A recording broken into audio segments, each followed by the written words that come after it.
I never expected a Tuesday afternoon to feel like this. The bell above her door jingled softly as I stepped inside, carrying the groceries she'd ordered. The smell of roasted coffee and polished wood hit me first, but then, before I even looked up, I felt it, her presence. She was standing behind the counter, framed by the afternoon sunlight that fell in golden strips across the floor. Every instinct in me told me to pause, but I stepped forward anyway, grocery bags in my hands. She looked up, and for a second, the room shrank. She was graceful. Not in the way someone practiced it in front of mirrors, but in a quiet, confident way that suggested she owned her space without needing anyone's permission. Her hair, streaked with soft silver, caught the light, and her eyes, calm, knowing, met mine, holding me there. There was a slight hesitation in her smile, just a flicker, and it made me want to reach across the counter, to lean in closer without words. I brought you groceries, I said, my voice sounding smaller than I intended. My hands shifted the bags nervously. She tilted her head, examining me the way one might consider a painting from a distance, slowly, deliberately. You did, she said softly, but the words seemed like a courtesy, a formality rather than necessity. Her gaze lingered longer than usual, just enough that the hair on my arms lifted. The space between us was charged. A subtle warmth radiated from her, not overwhelming, but noticeable in the space my mind suddenly occupied. My fingers brushed hers for a fraction of a second as I handed her the paper bag, and she didn't pull away. Instead, she let the contact linger, just enough that a quiet tension settled in my chest. I felt it in the slight catch of her breath, the almost imperceptible parting of her lips. I tried to focus on the groceries. Tomatoes, a loaf of bread, a carton of milk, but the way she reached for them, the fluidity in her motion, made my thoughts scatter. Every detail about her pulled at me, like I had been starved for something I didn't even know I needed until now. She leaned a little closer, her hand brushing against mine again, this time with intention, or at least I thought it was. I didn't know if I was imagining it, and the possibility made me both dizzy and desperate to stay in that space a second longer. I didn't expect you to come by, she said, her tone casual, but her eyes told another story entirely. There was a pause, filled only with the soft hum of the refrigerator and the distant chatter of the street outside. I wanted to fill it with words, but my voice wouldn't cooperate. She tilted her head again, a small, almost imperceptible smile tugging at the corner of her mouth. The moment felt suspended, fragile, as if either of us could shatter it with the wrong move. I found myself wondering how long she had noticed me before I even walked in. How long had she waited silently to see me? Before I could find the courage to speak, the door behind me creaked, a sound that made the spell break, if only slightly. Her eyes flicked toward it, her shoulders stiffening just a fraction. I followed her glance, my heart tightening in sudden, inexplicable anticipation. And then she turned back to me, that same faint smile playing on her lips, and I realized something dangerous and thrilling. I wasn't leaving this room unchanged. Something had begun between us, quiet, lingering, and utterly consuming, and I didn't know how to stop after that first delivery. I found myself replaying her presence in my head like a recording I couldn't turn off. Every detail, the tilt of her head, the way sunlight caught her hair, the brush of her hand against mine, was sharper in memory than in reality. I tried to tell myself it was just a passing attraction, something I'd shrug off once the groceries were gone. But I knew better. She noticed the hesitation in me, the nervous way I rearranged the bags on the counter. There was a softness in her smile then, like she recognized the part of me that had been quietly alone for too long. I remembered that glance lingering, and I realized she was someone who understood the spaces between words. I don't usually have deliveries, she said one afternoon, letting her fingers hover over a bag as if unsure whether to reach for it. Her voice had a warmth that both invited and warned. Mostly I go out myself. I shifted my weight, suddenly aware of how close I was standing. The scent of her perfume, soft, almost floral, and possibly comforting, wafted toward me. I cleared my throat. I like it. Bringing things, I mean. Feels useful. The words sounded ridiculous even to me, but I couldn't stop.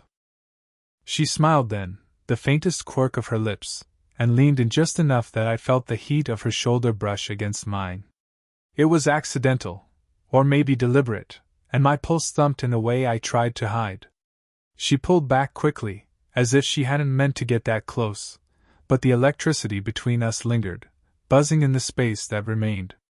I started noticing more things about her in quiet moments. How her hands fidgeted with a loose strand of hair when she was thinking. How she paused before answering questions, as if weighing her words carefully. How her laughter was soft but genuine, a sound that made the room feel smaller and more intimate.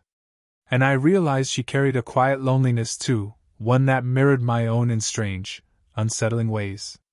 There were unspoken risks in all of this. I was younger, inexperienced, and painfully aware of the gap between us, how people might judge, how she might hesitate. And yet, when she looked at me, that hesitation softened into something unspoken. A recognition, maybe, that we saw something in each other worth lingering on. One afternoon, she reached for a bottle of olive oil, and our fingers brushed again, lightly, almost accidentally, but I felt the warmth spread up my arm. She caught my glance and held it for a moment longer than necessary, as if daring me to notice, to admit what I couldn't put into words. I caught my breath and stepped back slightly, the movement awkward but unavoidable. Then, just as quickly, she leaned in again, closer this time, her shoulder brushing against mine with deliberate weight. Her eyes softened, and the faintest smile tugged at her lips. That single, fleeting touch said more than either of us would speak aloud, an acknowledgement of something growing between us, something fragile, electrifying, and entirely our own. And in that pause, that almost tangible space between words and gestures, I realized I was hooked. I had been starved for someone who understood me without explanation. And somehow, she was feeding that hunger without ever touching it fully, was restocking her pantry when the doorbell rang, and I froze mid-motion. She glanced toward the door, her hand lingering on the edge of the shelf, and I caught the subtle tightening of her jaw. "Someone's at the door," she said, a little too quickly, as if trying to sound casual. I nodded, trying not to shift closer to her even though every instinct pulled me in. She moved with a fluid grace, stepping toward the door, and for a heartbeat, I noticed how the sunlight caught the curve of her neck. My chest tightened. A delivery slip slipped from her fingers, and I bent down to catch it. Our hands brushed again, lightly, almost shyly, and for a moment the world outside the room disappeared. I felt the warmth of her skin through the thin cotton of her blouse, felt the electricity in that brief contact. She looked at me, and I thought I saw her breath hitch just slightly. "Thanks," she whispered, and the word hung between us, heavy, intimate. I straightened, trying to hide the pulse racing at my throat. My eyes flicked to the door, then back to her, and I realized how small the space between us had become. She shifted, and our shoulders brushed. Accidental, I told myself, but I could feel the pull, the magnetism neither of us dared name.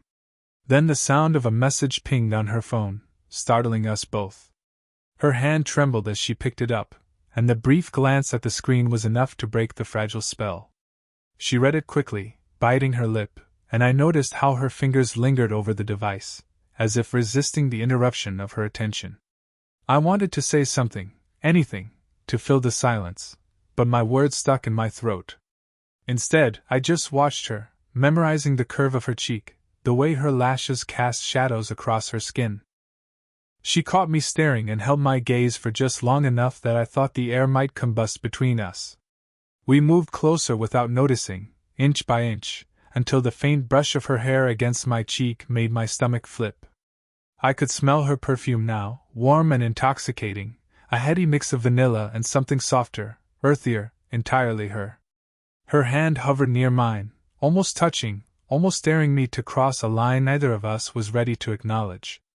I wanted to close the gap, to let our lips meet, but the hesitation, the fear of what this would mean, who might notice, what we might lose, kept me frozen.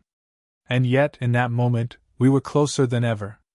Our breaths mingled in the tight space between us, our hearts beating fast enough that I was sure she could feel mine. A small, shared shiver ran through me as she leaned just a fraction nearer, her warmth pressing into me like a silent promise, and I realized I had never been so aware of anyone in my life.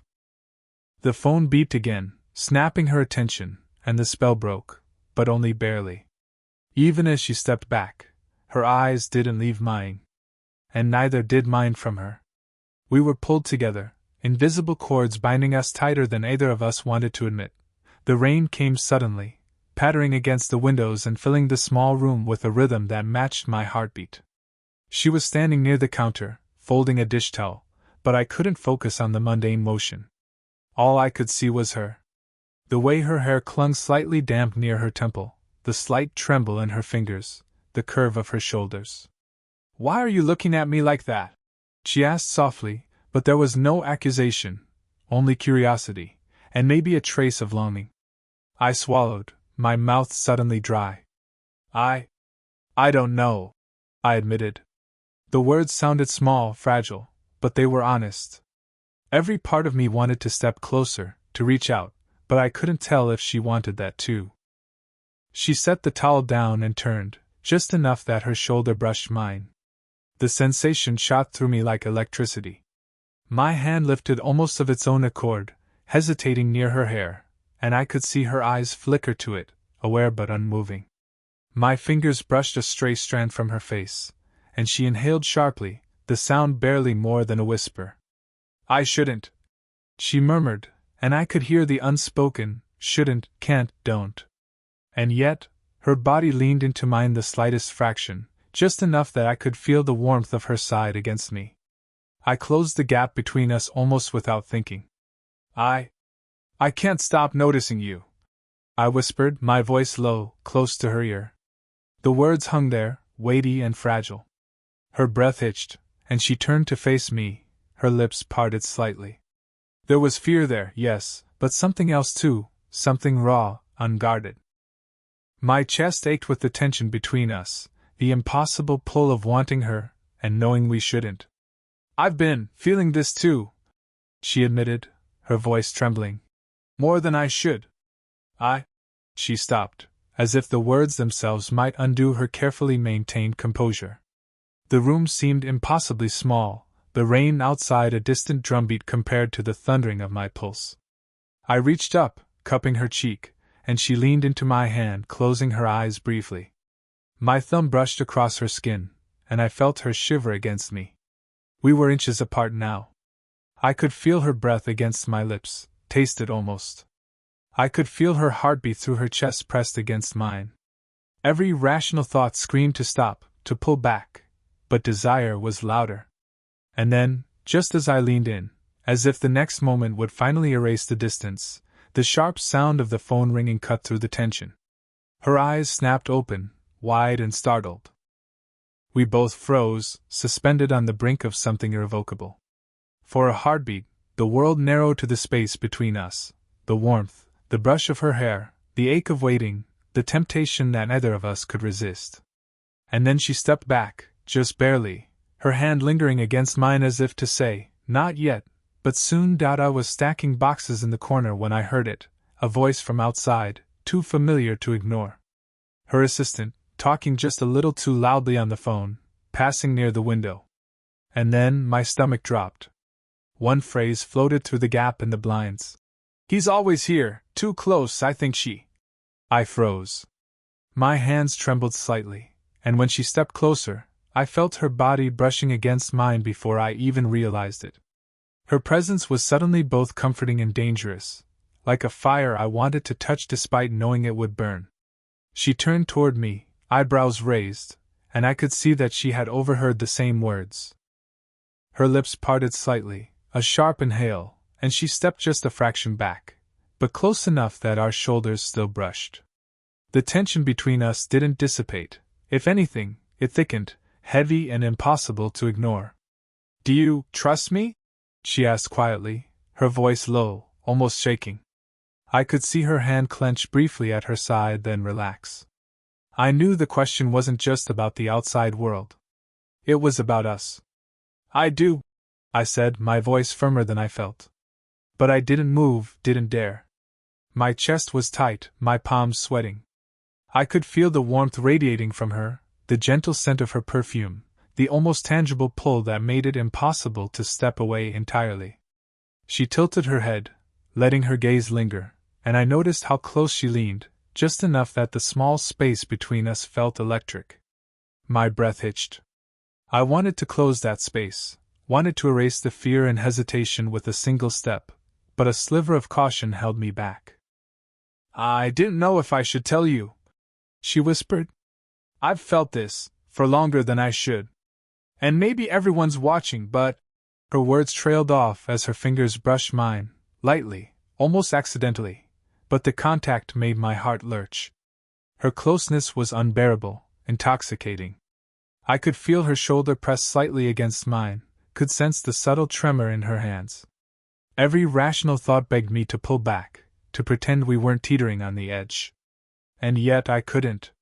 I stepped toward her just a fraction, our breaths mingling, and she didn't pull away. Instead, she let herself lean slightly closer, as if testing whether I would meet her halfway.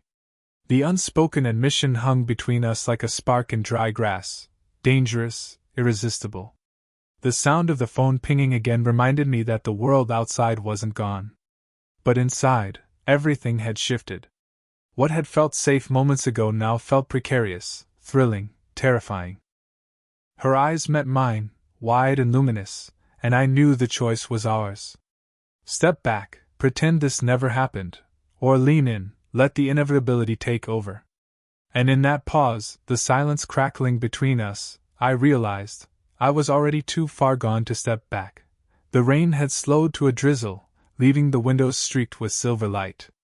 I stood across from her, hands trembling slightly, heart hammering as if it might escape my chest. She was just inches away, close enough that I could feel the warmth radiating from her, hear the shallow catch in her breath, see the faint tremor of her fingers. "I can't keep pretending this isn't happening," I whispered, my voice low, almost swallowed by the quiet of the room. Her eyes held mine, luminous and raw. "Neither can I," she admitted, a shiver running down her spine as she let her hand hover near mine, waiting. There was hesitation, yes, but there was also surrender, a willingness that made the air between us electric. I stepped closer, letting the space shrink until our shoulders brushed. The subtle press of her against me was enough to set my chest aflame. My hand rose slowly, brushing a strand of hair from her face, and she leaned slightly into the motion, eyes closing for the briefest moment. "It's dangerous," she murmured, the words soft but heavy. "People, they wouldn't understand. I shouldn't." I silenced her with a quiet shake of my head, my forehead nearly touching hers. "I don't care," I said simply, meaning it with every pulse in my body. "I just need you to know." Her lips parted slightly, breath mingling with mine, and for a second, the world beyond the walls ceased to exist. Every fear, every hesitation, every whisper of guilt or judgment dissolved into the magnetic pull between us. We moved instinctively closer, small steps, inches at a time, until the heat of her body against mine made my knees weak. I felt her heartbeat, fast, irregular, sinking almost to mine. Her hand slid over my chest, tentative but steady, and I caught it in mine, holding it like a lifeline. "I've been waiting for someone who sees me," she confessed, voice barely above a whisper. "For longer than I realized. And now, I see you." I swallowed, emotions catching in my throat. "I've been waiting too," I admitted. "Waiting for someone who could make this make sense, even if it shouldn't." The room felt impossibly small, impossibly intimate.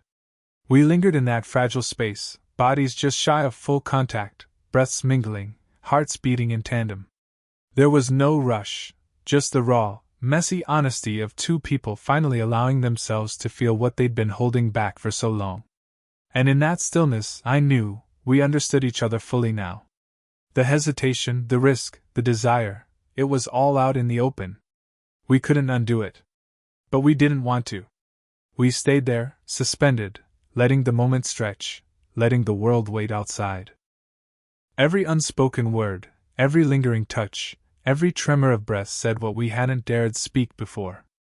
For the first time, I didn't feel starved anymore. She had fed something inside me that I hadn't even realized was empty. And in turn, I could feel I had become something she could finally let in. The rain had finally stopped, leaving the world outside washed clean, the streetlights glimmering on wet pavement. We sat side by side on the worn couch in her living room, knees brushing, hands intertwined without thought, as if this small act could anchor us to the present moment. Her head leaned against my shoulder, warm and soft, and I could feel the subtle rise and fall of her breathing. For a long moment, we simply existed in that closeness, letting the silence speak everything words could not.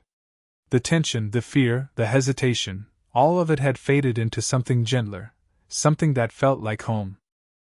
"I was worried," she whispered, her lips brushing the top of my head, "that us, wouldn't make sense. That I'd lose myself in it." I tightened my grip around her hand, resting my cheek against hers. "It makes sense to me," I said softly.